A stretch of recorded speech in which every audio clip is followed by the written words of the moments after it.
Okay, so how do you add the white in? I guess we have to use the green and the white together to really portray what's going on in the pond.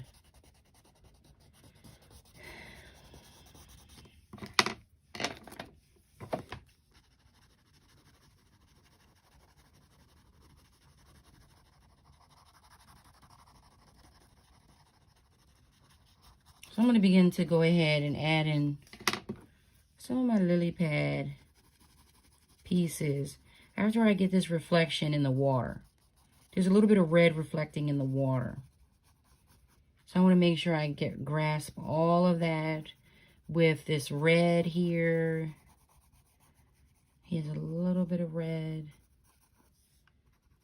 off here onto the side. Maybe what I can do is add in some gray. The lily pads are here in the water.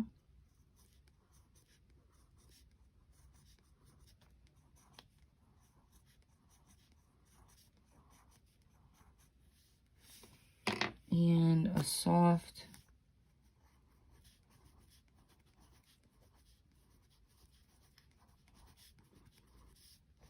blue, the soft blue, and a little bit of red.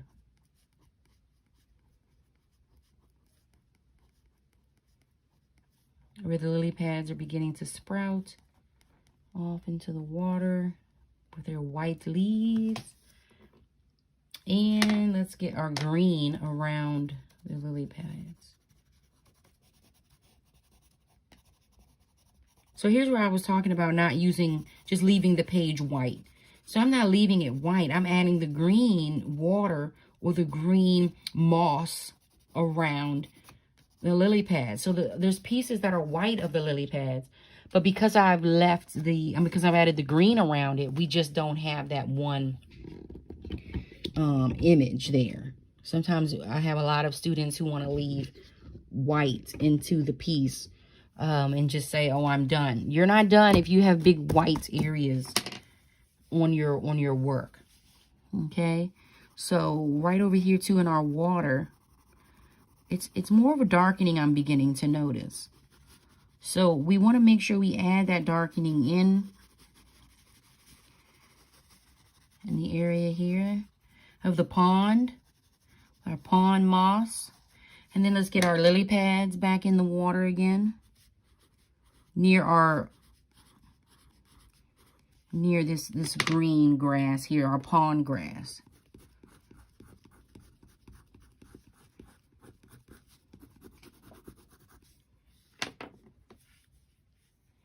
The lily pads are like a blue-gray.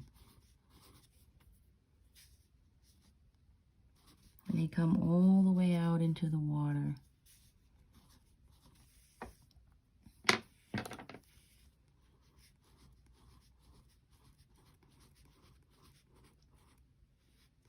I'll add some green.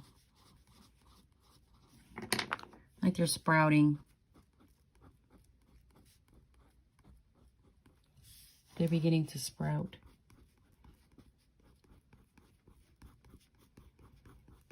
There we go.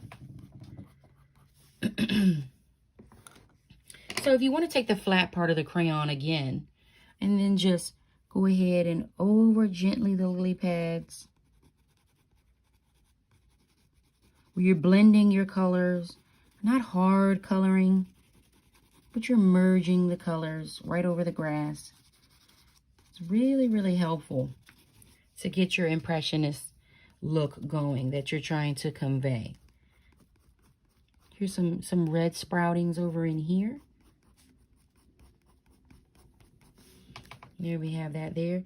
And I'm beginning to notice back up over here too, there's some red sprouting things over in this area here.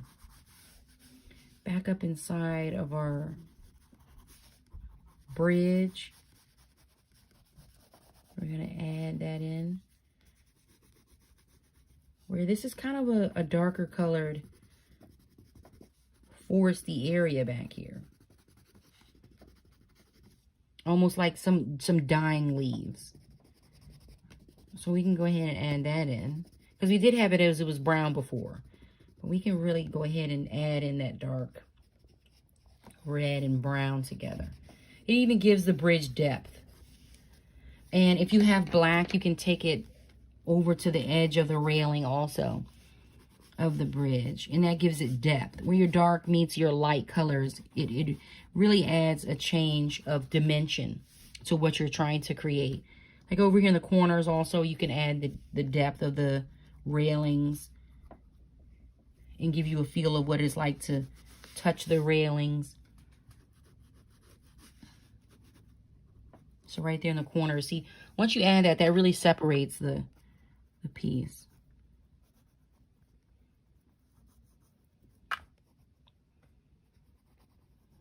There we go.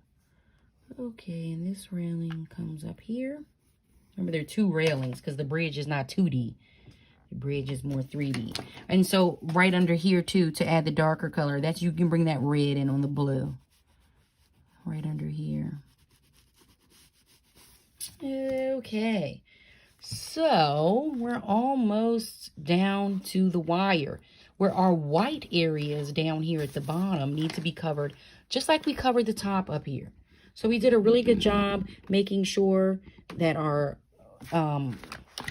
drawing has all of the top covered in our Monet. So let's fill it in down in here. Now the water gets blacker closer to the edge of the piece. Down in here, the water gets really dark. So I'm going to use my reds and blues, a little bit of black, to really get in here and darken this area.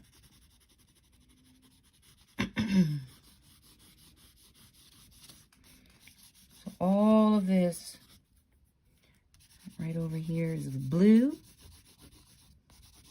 Lily pads are sitting over here on top of the water here too. So lily pads need to go here. I use my gray to bring in some lily pads that are sitting right on top of the water.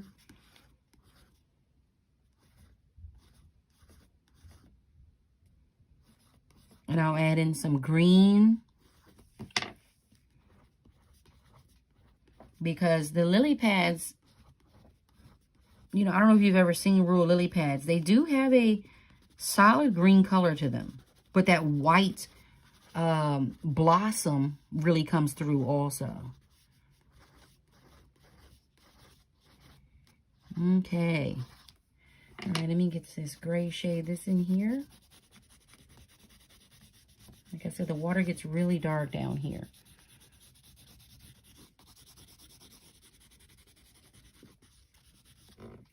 You can always erase crayon too. People don't realize that crayon is erasable. So if you feel as though, oh, you know, I made a mistake, I don't like the colors that I did here at the bottom, you can just go back in with an eraser and, you know, add some white areas that were not white previously.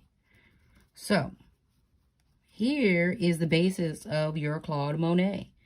And if you want to be fancy, you can make sure that these lily pads have a real definition on the top of them. And like I said, you can bring in your eraser and erase what you don't like on your drawing.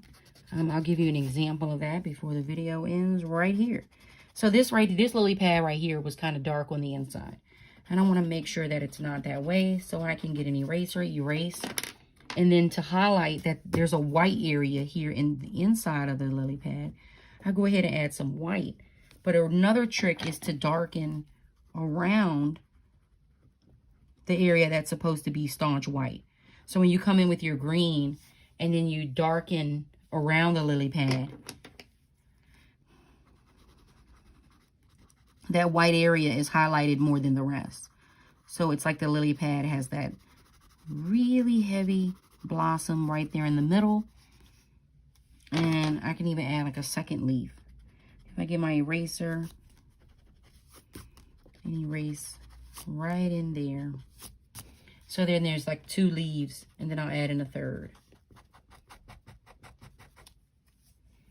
Make sure your eraser is clean as you're erasing.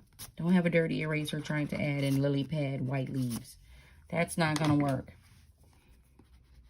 Alrighty.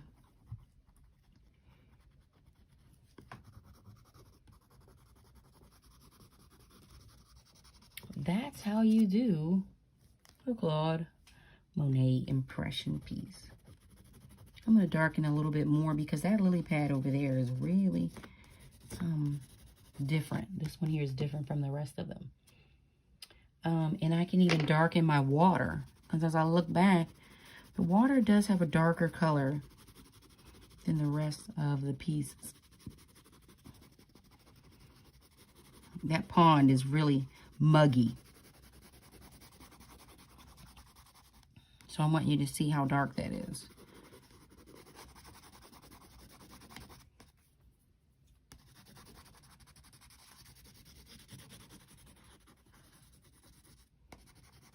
And then if it's super, super muggy, we can just add this over top to get what we're looking for. There you have it. Everything has been colored in. And I can even add a little more blue over here. Remember, we had long hanging leaves here. Long hanging vine, almost like leaves. So they had a long line to them, which was different from our circles that were over here at the top, right over up here.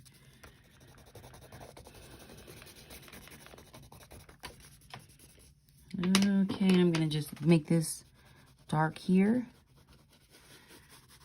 And there is the piece.